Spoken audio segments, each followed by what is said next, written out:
Good afternoon, Jono, and welcome to Vinkoll, Meningen med livet. Thank you so much. Nice to be here. Good afternoon. Yeah, how are you? Very well. Very well. How are things? Oh, it's all good, and the sun is back out in Stockholm now that we're recording this. But we're here to talk about wine, so let's forget about the sun or the rain. Actually, Absolutely. you are based in Stockholm, but you run a wine import company focusing solely on New Zealand. Tell us. Yes, that's right. So I'm from New Zealand, but I've been living in Europe for quite some time. What I do here in Stockholm and in Sweden is import wine from premium wine producers based in New Zealand. I feel there's slightly misrepresentation of New Zealand wine industry in this part of the world. So I'm really excited and very proud to be working with some fantastic producers, bringing in some lovely wines to Sweden. Great. And yeah, I agree with you. New Zealand is sort of a hidden gem in the wine, or at least in Sweden. So it's a good job to take on that job to push for more New Zealand wines for the Swedes, basically. Absolutely. So how many wines do you import, roughly? At the moment, I think I have about 35 on the portfolio, and that's from 10 different producers. And that's from 10 different, well, maybe not 10 different, but about 7 different wine producing areas in New Zealand.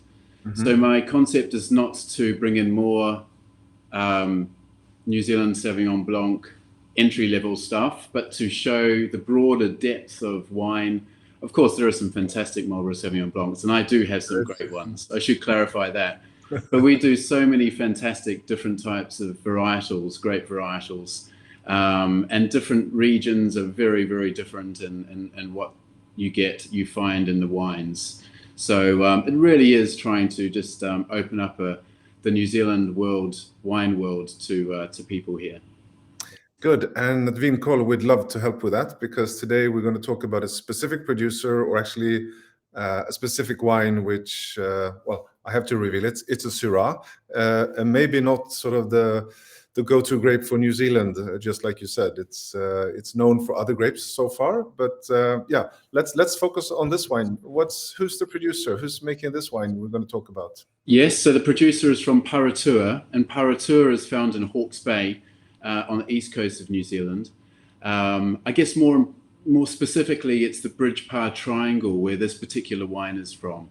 And like most wine regions, there are distinct variances within that region, so sub-regions in a region.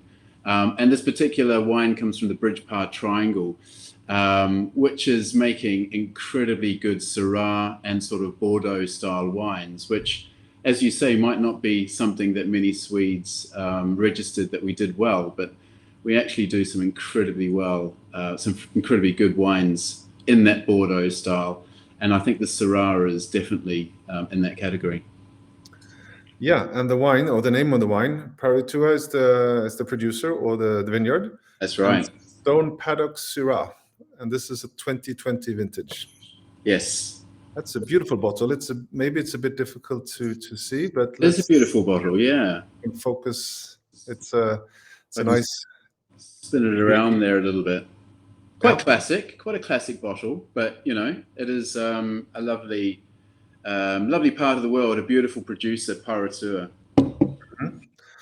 And this is available in Sweden through the ordering assortment, and the Systembolaget number is 51637, and it's at 229 kronor. And you are fortunate to have a bottle in front of you. That's right. Yeah. Poured some into the glass. So tell us what's on the nose. Well, I think for the value, for the money, you get a lot of wine in this wine. I think this wine is a premium wine and maybe a sort of a mid-range price. It has a really lovely sort of violet inkiness to it, the appearance, a slight touch of violet, I would say, lovely color.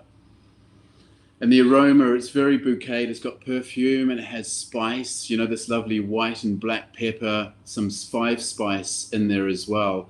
That lovely inkiness that you see in the glass comes through in the aroma as well. So I'm getting cassis, I'm getting dark plum, cherry, a lot of those kind of dark berries, blueberry as well, blackberry. Quite a Yeah, very, very interesting bouquet. And once it opens, it will probably transform a little bit as well. Sounds lovely. That's why I'm sharing. And Yeah, no, I mean, it's delicious. Yeah. yeah, and I've actually tried it the other week, so I know how it is. So how is it made? There's a bit of text here, but tell us how it's made. Yeah, a bit of text. I mean, it's from two clones, which is quite interesting because on the aroma you get the spiciness, and I think on the palate you get more fruit character coming through, and that's probably distinctive of these two different types of clone. Also, the two different regions within the sub-region. Part of the vineyard is like on silt, loam. Part of the vineyard is very alluvial soil, so lots of stones, red stones. It's quite a volcanic area, so Mount Ruapehu and Mount Taupo are quite close to this region, and so at one point there was a lot of volcanic activity. So the soil is very rich in minerals. So all of these things are fantastic, obviously, in winemaking terms, because it creates this like quite unique. You have the spiciness there and the lovely perfume bouquet, but you also have that structure in the glass, the sort of the minerally kind of deep flavors. So it's a wonderfully balanced wine between those two. There's a little bit of time in oak, so it's quite classically made, and you do get a touch of the oak on the aroma as well as the palate. But yeah, I think that's only sorry. It was 12 months on oak, where Exactly. partly new oak. Exactly, and there's portions of new oak. I believe it's about 20% new oak in the winemaking process. Yeah. Good. And when you drink this, what is your favorite pairing, or are you just like me, just drink it as it is? You know what? It's so interesting with this wine. I use my wife a lot as a benchmark for wine. Typically she's the better half and makes the right decisions. And we were tasting a lot of these wines when they came over. She kind of disappeared, and she took this bottle of wine with her, and I found her in the next room in front of the fire, just enjoying it. so this is one you felt. Right? It's a good sign, yeah. But there's not much fire around at the moment. I think this is a great barbecue wine. This is my go-to barbecue wine because it works with a lot of different types of proteins. So fantastic with chicken and pork, very, very good with pork. But also lamb, you could probably also get away with steak. And a lot of vegetarians out there these days as well. If you're grilling vegetables on the grill or any type of sort of cheeses, or it works incredibly well with so many different things. So this is the go-to barbecue wine for me at the moment. That sounds good. So people like myself who are quite, how should I say, in love with Syrah, we will recognize Syrah, this wine as well, and we would love it. And we could probably use a similar pairing to what we think of our normal Syrah, if you understand what I mean by saying normal. That's Absolutely. I mean, there's a lot of classic notes to this wine. I mean, if you love Syrah, you'll classically know that this is a nice balanced Syrah. But then you have that cold climate New Zealand influence coming as well. And that's also apparent, and that's what wine's all about, right? Tasting the difference in terroir and regions. And that definitely shines through as well. But I think you're right. I think if you're a classic Syrah drinker, this will really be a pleasure to drink and enjoy. good. I hope more people will try it, but just let's repeat the name.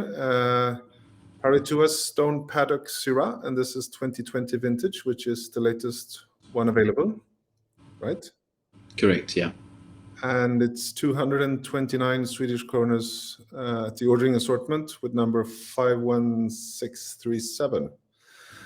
And if we want to try more of your wines, I guess we can go to Systembolaget website and just type in the search box. We can type your name. Absolutely. Arco NZ Wine is the brand name. I do lots of tastings events, and I think we're going to do some coming up hopefully soon. Yes. So there's always something fun going on. So if you're interested in learning more, then please feel free to follow Arco as well. Yeah, we will do. Jono, thanks a lot for joining this afternoon and share a lovely wine with us. And hopefully we will meet quite soon and try more wines together. Absolutely. Tack så mycket, Marcus. Varsågod. And have a nice afternoon. You too. Thank you. Yeah. Bye-bye. Bye-bye.